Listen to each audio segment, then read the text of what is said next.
Come, come, whoever you are, wanderer, worshipper, lover of leaving, ours is no caravan of despair.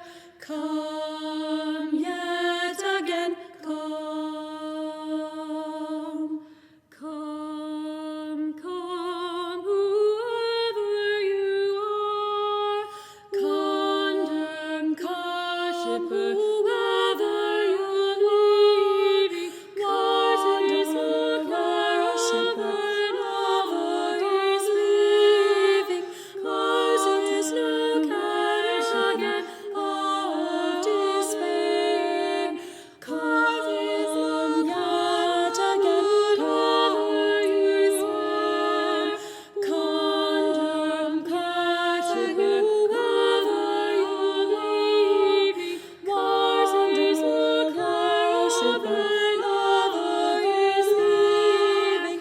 Come yet again, come.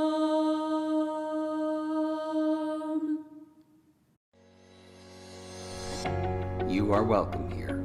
No matter your religious beliefs or lack of belief, you are welcome here. No matter your age, sex, sexual orientation, or gender identity, you are welcome here.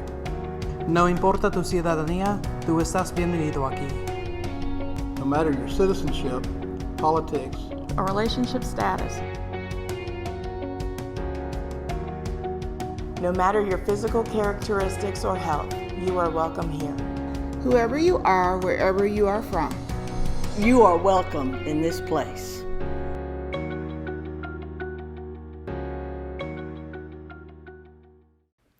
Good morning and welcome to the online worship for the Unitarian Universalist Fellowship of Montgomery for Sunday, August 23, 2020. My name is Lynn Hopkins. It is my honor to serve this congregation as its minister, and I am so glad that you joined us this morning. I would like to invite you into this hour of worship with a few words from the Reverend Marilyn Sewell. We believe in evolution, not only evolution of life forms, but evolution of thought and evolution of moral and ethical understanding. So the truth I embrace today may not be the truth I embrace tomorrow. Revelation is not static, but is ever unfolding. More and more will be revealed. Our part is simply to be open and thirsty for the truth that would be ours, but just for the time being. Such a stance keeps us humble and awake.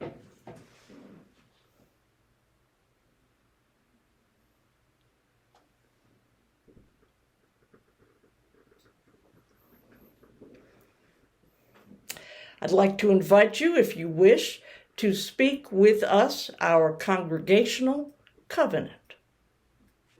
We, the members and friends of the Unitarian Universalist Fellowship of Montgomery, promise to serve our community with open minds, willing hearts, and helping hands as we respect one another, honoring that our perceptions may differ, value our differences, working to better understand them in conflict, give joyfully of ourselves, being in harmony with our capabilities, and embrace our connections with each other, nature, the global community, and the great mystery of life. We will now hear from our coordinator of religious education, Roger Burdett, with a time for all ages. Good morning. Welcome to Time for All Ages.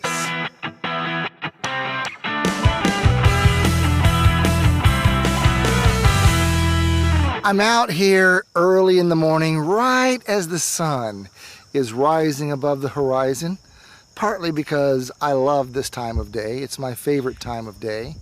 And partly because I'm focusing on the sun in this story.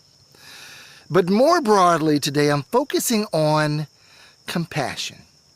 Now, I happen to have a new shirt on. Caution, I'm a hugger, and I am a hugger. It's my way, it's a way of showing compassion. Now, you got to be careful about that, obviously, but showing compassion is a good human thing that we can do for each other. So we have a story today about a little girl named Elsa. We are telling this story with permission from Simon & Schuster, who publishes the Book of Virtues. The story is called Little Sunshine, retold by Etta Austin Blaisdell and Mary Frances Blaisdell. There's some introductory text. Bestowing compassion is like offering most other gifts. Often, it's the thought that counts. Once there was a little girl named Elsa. She had a very old grandmother who had white hair and wrinkles all over her face. Elsa's father had a large, beautiful home up on top of a hill, and every day the sun peeped in at the south windows, and it made everything beautiful and bright. But the grandmother lived on the north side of the house. The sun never came to her room. One day Elsa said to her father, "Why doesn't the sun peep into Grandma's room? I know she would like to have him." "The sun cannot look in at the north windows, Elsa," said her father. "Well then, let's turn the house around, Papa." "Elsa, the house is much too large for that," said her father. "Well, will Grandma never have any sunshine in her room?" Says Elsa. "My child, of course not, unless you can carry some to her." Well, after that, Elsa tried and tried to think how she could carry some sunshine to her grandmother. When she played out in the fields, she saw the grass and the flowers nodding their heads, and the birds sang sweetly. I can hear birds this morning. The birds sang sweetly as they flew from tree to tree, enjoying the sunshine. Everything seemed to say, "We love the sun. We love the bright, warm sun."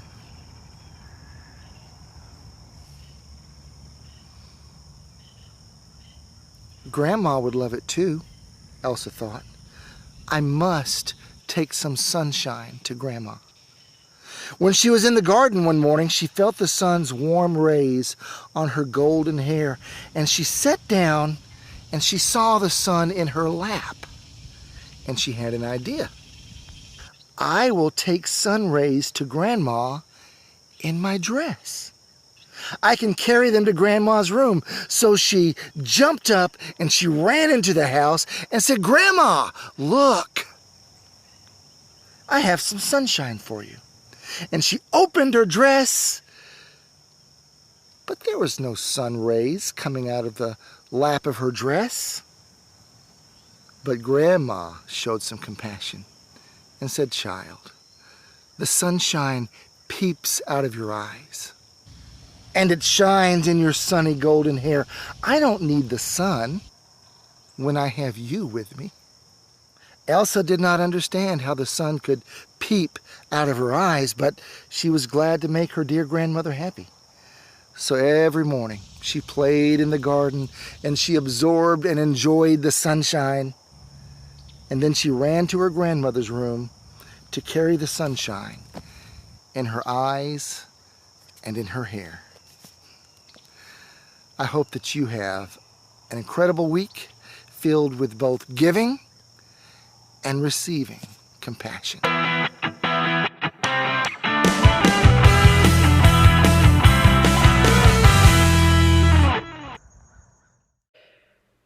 We have a practice in our congregation of lifting up and letting go the things that we carry with us through the week, the joys and the sorrows. In this ritual, we gather as a congregation in communal fellowship and prayer to hold one another and ourselves. We celebrate the opportunity to be together even as we must be physically separated. And I hope that you will take advantage of this opportunity during this time to offer up the things that you are carrying this week in the chat box adjacent to the video. Of course, as always, feel free to email or text me with anything that you would like to share privately. I have regular office hours, but I'm also available at your request whenever you need to check in, have a conversation, or share something.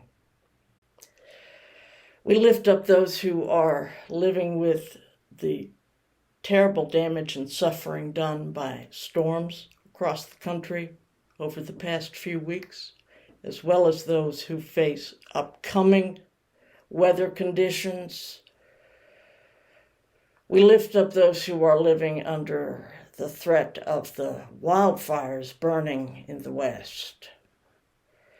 We are grateful for and we lift up those who are working now and always to avert and lessen the consequences of climate change, for those who in their personal and professional lives are laboring to find new avenues and opportunities to reduce the damage that human beings are doing to the environment that supports us.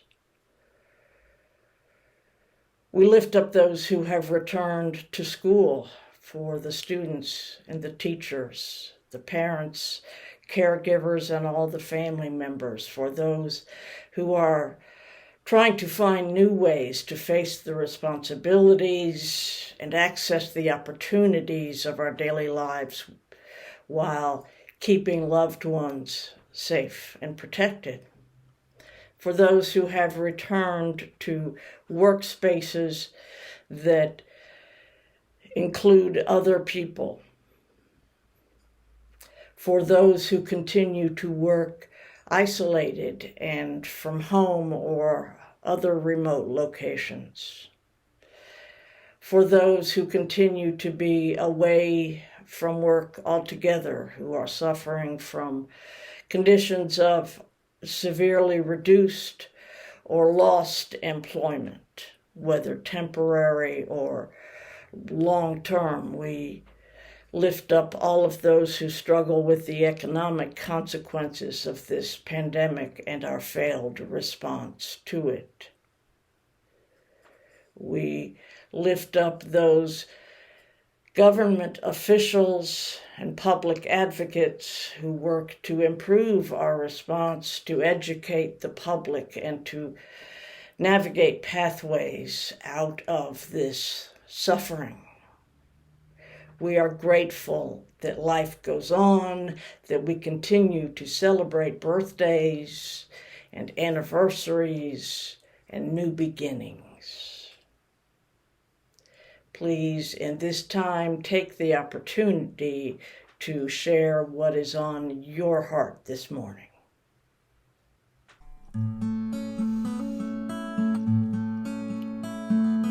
Spirit of life, come unto me. Sing in my heart all the stirrings of compassion. Blow in the wind, rise in the sea, move in the hand, giving life the shape of justice.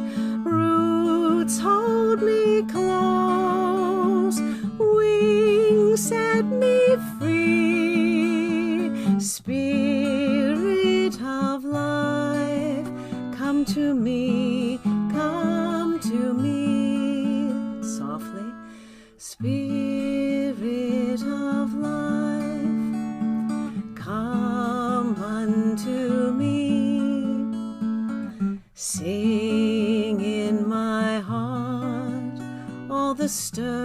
wings of compassion blow in the wind, rise in the sea, move in the hand, giving life the shape of justice. Roots hold me close, wings set me free. Spirit of life, come to me, come to me. It is the practice of this congregation to share the undesignated Sunday collection with an organization doing the work on the ground to which we are dedicated in principle. Now, of course, these days we don't pass the baskets on Sunday morning, but the needs are as pressing, if not more so, these days. And each quarter, the Social Action Committee is identifying that organization with which we will share. And for this quarter, we are working with the Emergency Resource Program of Montgomery Pride United, which provides support for those suffering with economic crisis, with housing and food and necessities of daily life. We are grateful and honored to be a part of this work. I personally serve on the board of Montgomery Pride United, and our own Thane Miles is in leadership of the Emergency Resource Program.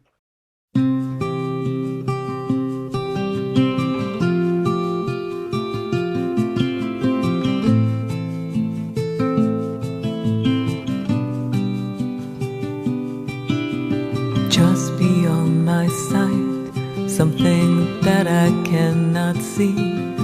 I've been circling round a thought that's been circling round me, like the vapor of a song that is just out of earshot. I thought I knew the question, but I guess not.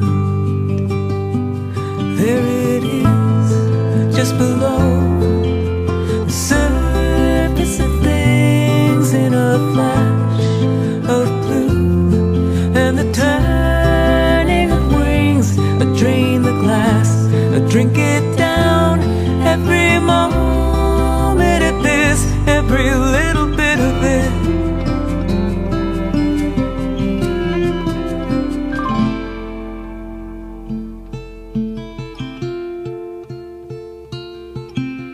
I swam against the tide, I tripped on my own pride, so I'll try again today to get out of my own way. The face was always in the stone, said Michelangelo. You just have to chip and clear to see what is already there. There it is, just below the surface of things, in a flash of blue, and the turning of wings. I drain the glass, drink it down, every moment of this, every little bit of it.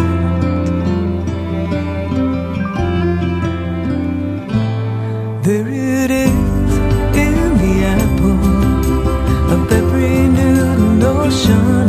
There it is, in the scar healed over what was broken, in the branches, in the whispering, in the silence and the sighs, and the curious promise of limited time.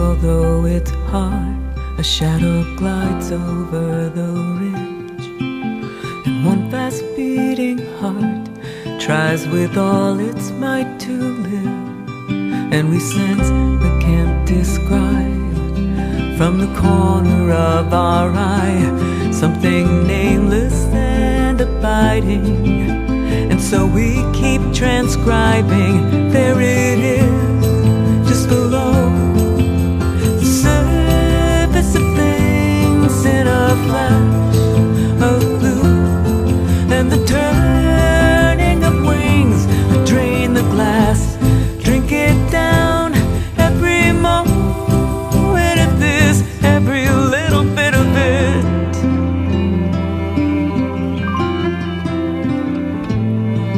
Every little bit.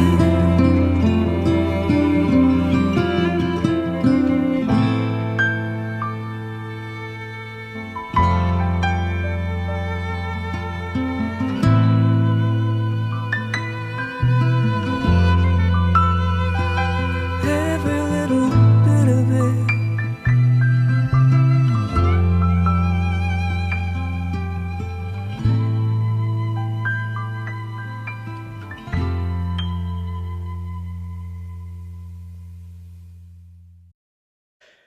So last week I said I wanted to go back to some Unitarian Universalist basics. And I talked about the 5 smooth stones outlined in the writing of James Luther Adams. And those, as I outlined last Sunday, were ongoing revelation. That is, revelation is not sealed. Whatever God means in this world, in this life, it continues to speak. The second one is personal freedom and agency, especially freedom in consenting relationship. He was especially concerned about external governmental authority, but also found a great deal of significance in the individual freedom and personal relationships. The third was the religious imperative to seek and create justice. The fourth was the necessity of institution, that change, that progress only happens by human hands, and it happens because we come together to create and build power. And the fourth was that there is always cause for hope. Even when hope may not be immediately accessible, our religious convictions in the independence, autonomy, and agency of human beings suggest to us always that whatever conditions we face, it is within our power to bring about a better world. But I want to disrupt that a little bit, because if we look back at that, okay, ongoing revelation, freedom in relationships, pursuit of justice, formation of institutions, and the persistence of hope. I'm missing some stuff here. Do you notice? The Unitarian Universalist Fellowship of Montgomery, our mission statement, you know, it's just 6 words. The first phrase, practicing love. Where's love in these 5 stones? I probably used the word at some point in the sermon last week, but it's certainly not in any of these headers, not even in the long form. Love. The body of who we are. In that sermon from Theodore Parker, The Permanent and the Transient in Christianity. Essentially, Parker goes through and identifies all of the key elements that are widely considered to be important in Christian belief and practice, and boils it all down to everything is transient. The words, the people, names and faces, places and dates, all of those things are transient, except love. And there's something else missing too. Let's go back again. Ongoing revelation, freedom, justice, institution, and hope. Covenant. You see, covenant is the bones of our religious movement, if love is the flesh.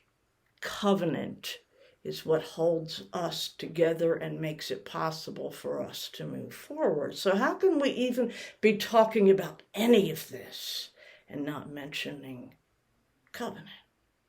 Well, I got to tell you, I'm not the first one to notice that there were some things missing here, of course. But it took some wiser colleagues of mine out in Colorado in the Mountain Desert District to sit down and work together on reflecting and composing a new set of stones, what they identified as the 5 jagged rocks of Unitarian Universalism. You've seen the 7 principles of Unitarian Universalism. At first read, on the surface, they may seem like, well, sure, everybody believes that, but they call us to some serious, hard work on behalf of humanity and the world, as well as ourselves and one another. And so the notion that Unitarian Universalism would be equipped with smooth stones seemed like a contradiction to my friends and colleagues, the Reverend Nancy Bowen, the Reverend Mike Moran, and the Reverend Gretchen Haley in particular. The 5 jagged rocks. At the first iteration, they go something like this. Truth continues to be revealed to us. That's essentially the same thing that James Luther Adams was saying. That whether or not we're concerned with sacred writings, the simple fact is that science is revealing new truths to us all the time. So it is absurd to suggest that our religious lives would be otherwise. As we are in a movement that is informed by science and guided by reason, we understand that revelation, if that's the right word, and I'm not sure it is, but we understand that truth continues to be revealed to us. The second one is all souls are sacred and worthy. Sounds like the first principle, right? We covenant to affirm and promote the inherent worth and dignity of every person. And this comes to us from our universalist side, the universalists insisting that there is no need for some special ritual or intervention to accomplish salvation. You are not, at any point in your life, worthless. Universalism holds that every person has sacred worth. Period. 3, salvation is in this life. I know, salvation is a tricky word. But the assertion here is that whatever it is we are striving for, whatever it is we're striving for, it's now. We're not working for getting people into heaven, but rather, as I quoted last week, getting heaven into people. Equity, peace, safety in this life. What we are doing as Unitarian Universalists is about this life, not the next. The fourth is there is a unity with a capital U. There is a unity that makes us one. There is, of all things, a oneness, that all of us are connected. As Thich Nhat Hanh said, we are here to awaken from the illusion of our separateness. The ways in which we experience ourselves as being separate from one another and separate from the natural environment, that's an illusion. It's all one. And the fifth, courageous love transforms the world. This picks up on Adam's notion of hope, but gives it legs. The folks out in the Mountain Desert District wanted to specify that the way in which we do these things, the way in which we manifest hope, the way in which we bring about the beloved community, the way in which we pursue justice, all of that. Courageous love is a particular thing. Martin Luther King struggled to differentiate it from an emotional experience because he knew people think one thing when they hear the word love, and it is by no means a feel-good experience. It is not a warming of the heart.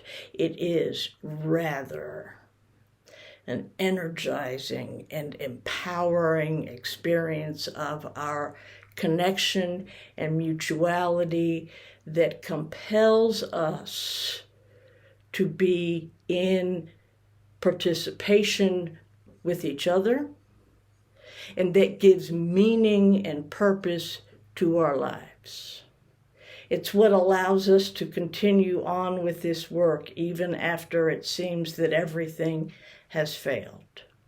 What allows us to plant seeds when we will never reap the fruit.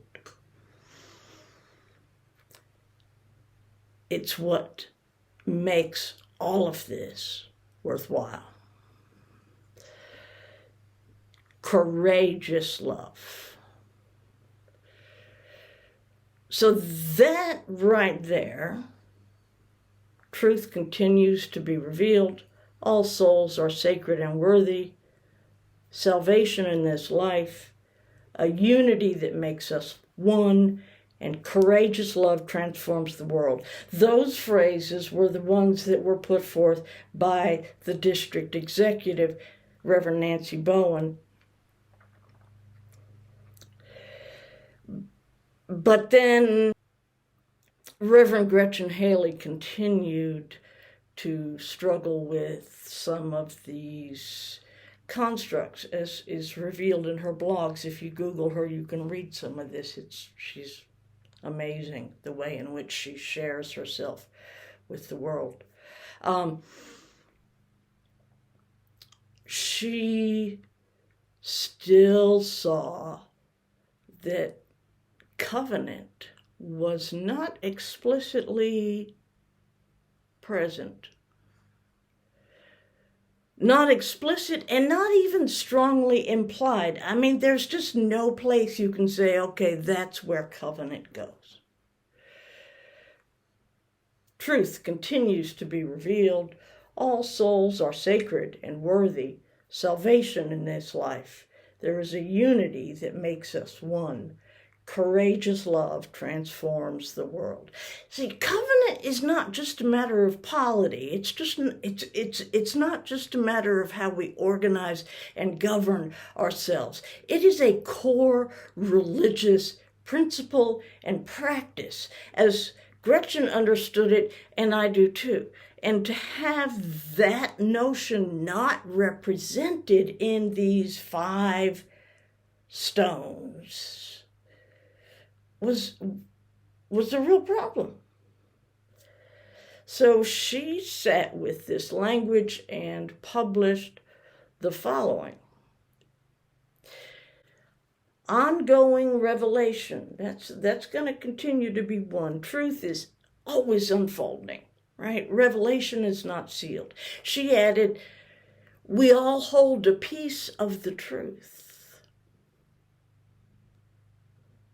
And I thought that was really important because it opens up to us what we mean by revelation. See, revelation doesn't come from a mountaintop or somebody says, here, read this book. This will give you all the answers. Revelation comes from our encounters with each other. If you don't like the word revelation, that's okay. Substitute your own. But it is through encounters with each other that we gain the wisdom, the understanding, and that we expand our religious perspective. It is through engaging with one another that we find truth. That's what that search, that free and responsible search for truth and meaning in our 4th principle, that's how that comes with each other. Each of us holds a piece of the truth. In order to get to that, we have to get to each other. Okay. So in this way, Gretchen has tied the ongoing revelation of Adam's first smooth stone with his 4th smooth stone, the institution, the gathering together, the formation of bodies. Because that's the only way we get to revelation. It's not coming from the mountaintop. It's not arriving through a lightning bolt. We have to talk to each other and listen to each other. That's how it happens. The second one goes to the point of covenant. She says, we are made whole through relationships of trust and accountability. We are made whole through relationships of trust and accountability. This is a theology of relationship. This is a relational theology. That where godness happens is where people come into relationship. And if we can do this with authenticity, with, as Gretchen says, trust and accountability, that's how transformation, personal, individual transformation, as well as social transformation happens. And covenant is our word for that. That we enter into voluntary relationships of trust and accountability. Covenant. The third is the inherent worth claim. Gretchen says we all are inherently worthy of love and belonging. She's not claiming here that everybody is worthy of life. She's not claiming that all souls are okay with God, or that we should have warm, compassionate feelings to No, what her claim is that everybody is worthy of love, yes, and of belonging. That is a call to that radical hospitality and welcome and inclusion of all people. All people are inherently worthy of love and belonging. The fourth is the way that she expressed the idea of unity. Life's beautiful diversity is held in a mysterious unity. I think it's not quite as strong as the idea that we are all actually one, unified in some respect. But it also calls up the significance, the power of diversity. And number 5, love. We are called to be and become the beloved community, which we create through the practice of and partnership with the transformative power of courageous love. Each one of us and all of us together are called to be and become, right? It's the already and the not yet. We are called to be and become the beloved community, which we create through the practice of love and partnership with love. It's not just something we do, it's bigger than that. We are called to be and become the beloved community which we create through the practice of and partnership with the transformative power of courageous love. We have in recent weeks called up the life and teachings of John Lewis, C.T. Vivian, and Joseph Lowry, Elijah Cummings, so many, right? And we revere and elevate these things because we know they have power.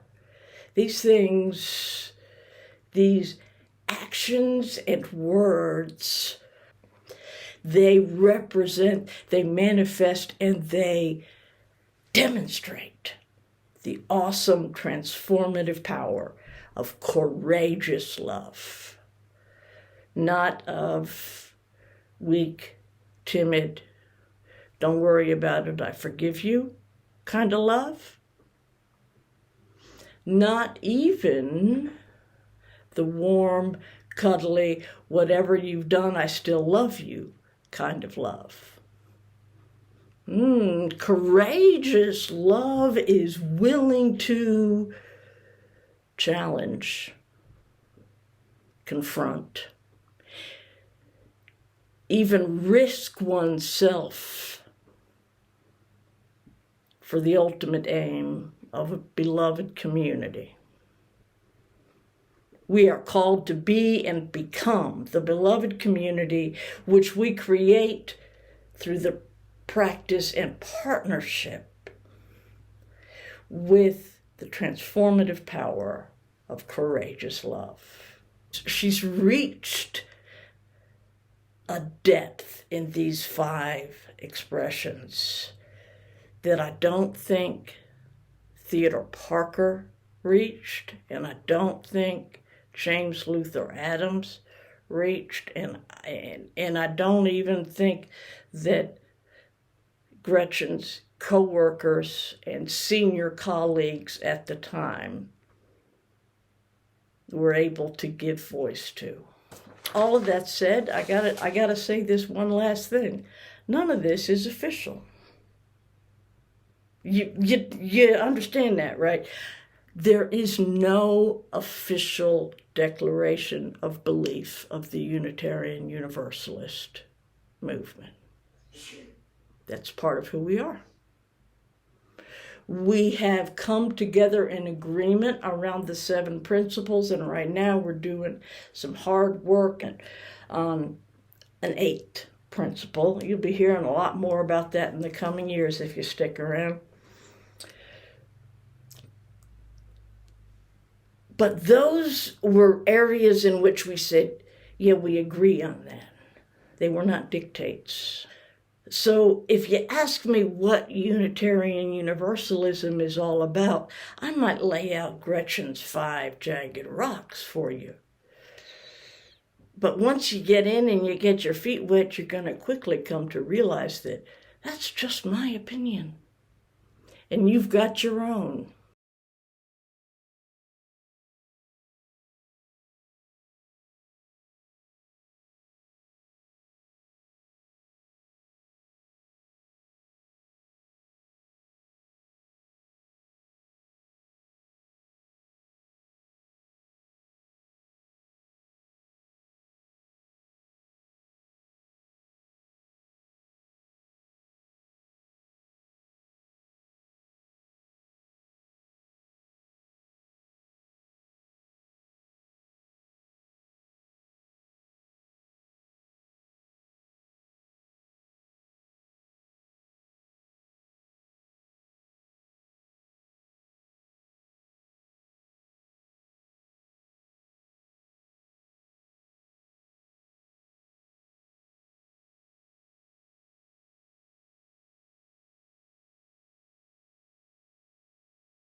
So please pay attention to your electronic communication this week, and if you're not on the list, go to our website, bottom of the front page, you can get on the list.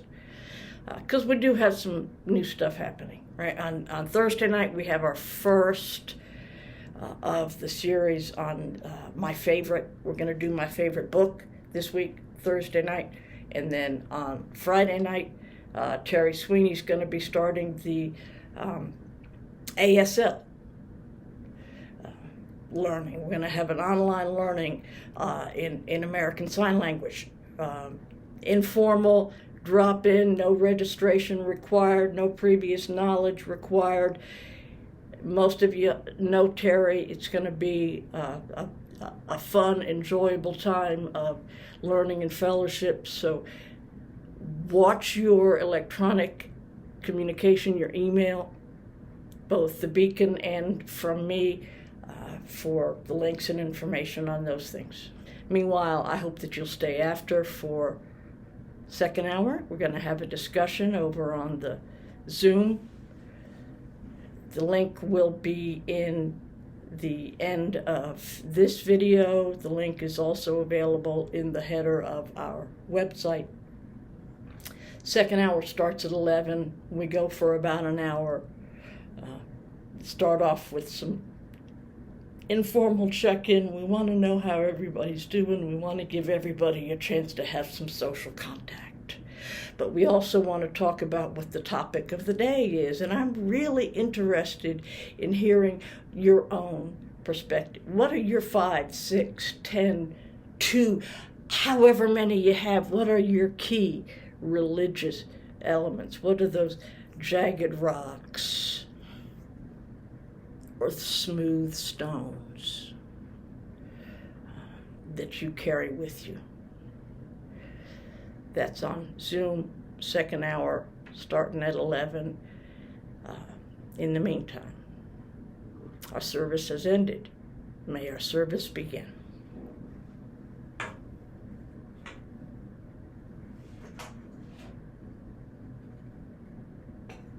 As for me and my house, you will find us serving truth. As for me and my house, you will find us serving truth. As for me and my house, you will find us serving truth. Truth for all right now. As for me and my house, you will find us serving peace. As for me and my house, you will find us serving peace. As for me and my house, you will find us serving peace. Peace for all right now. As for me and my house, you will find us serving love. As for me and my house, you will find us serving love. As for me and my house, you will find us serving love. Love for all right now. Let there be peace for all right now. Let's speak the truth to all right now.